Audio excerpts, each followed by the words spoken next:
This episode's going to be a little different, perhaps a little heavier than usual.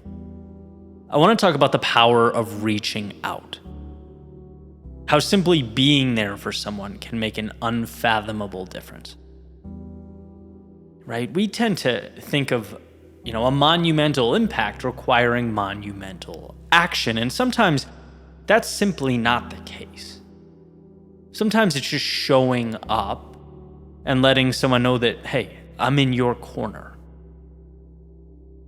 And I've been thinking a lot about this, right? This came to mind because over the past couple weeks, I've had two people I went to high school with pass away, right? Young men in their mid-30s, gone.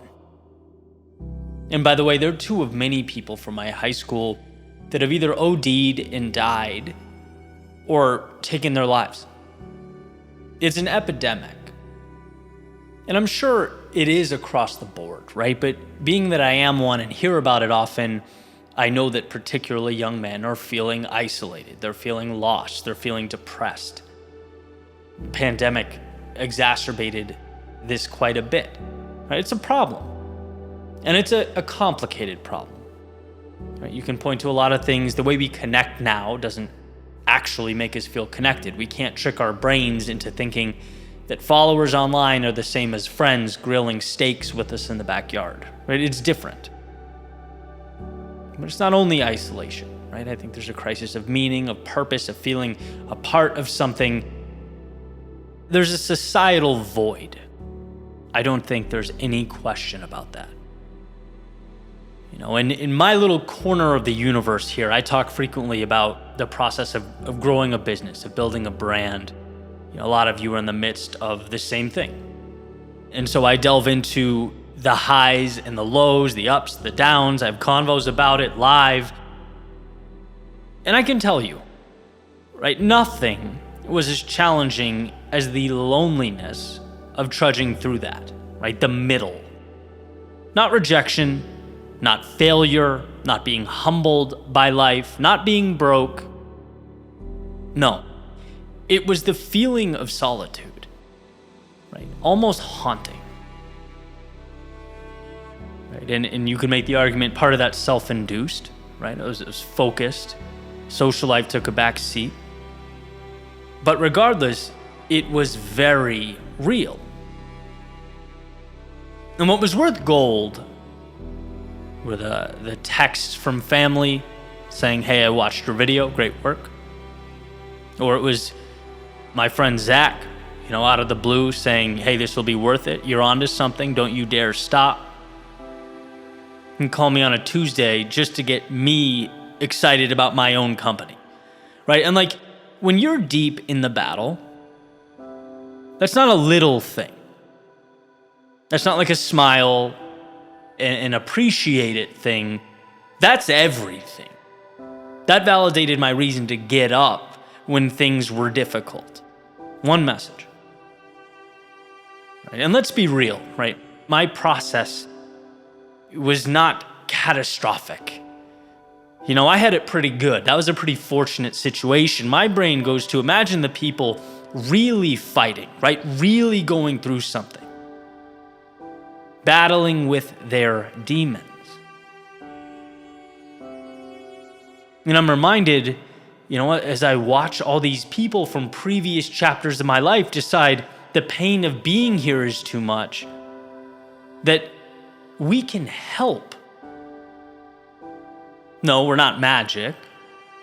And no, there's no singular cure to a complex issue, but I'll tell you what, we all have the power by taking 30 seconds to shoot over a message that says, I love you, or I see how hard you're working, or keep pushing because your effort matters, to give someone hope. That stuff is life-changing. And not only that, costs us nothing, but can mean everything on the other end. And some of the email responses I get from my newsletter just reminds me, it's like, you don't know what people are fighting through. You don't know what demons they're living with when you walk by them on the street, right? And if we can be the ones to be a bit more compassionate, The ones where hope and reassurance is derived and then distributed out to the world. Think about how incredible that is. How amazing it would be to simply be a part of that. And for those of you going through it now, thinking, yeah, I would love to. I will spread that message, but my own glass feels empty right now. I'm having a hard time getting through in my own world. I want you to know two things. One, you're not alone.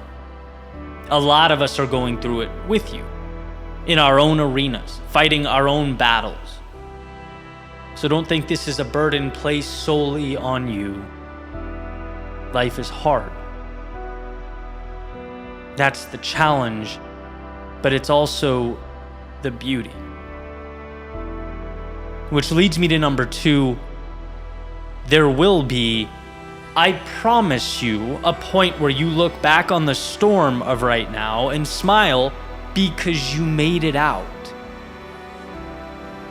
You're different now, better equipped now, stronger now. That's not a possibility, it's an inevitability. As Churchill is famously quoted saying, if you're going through hell, keep going. Because you're strong enough and what awaits will be worth every second of the journey. I wish we could see that in the middle, understand that in the thick of it, but we can't. That's not how it works.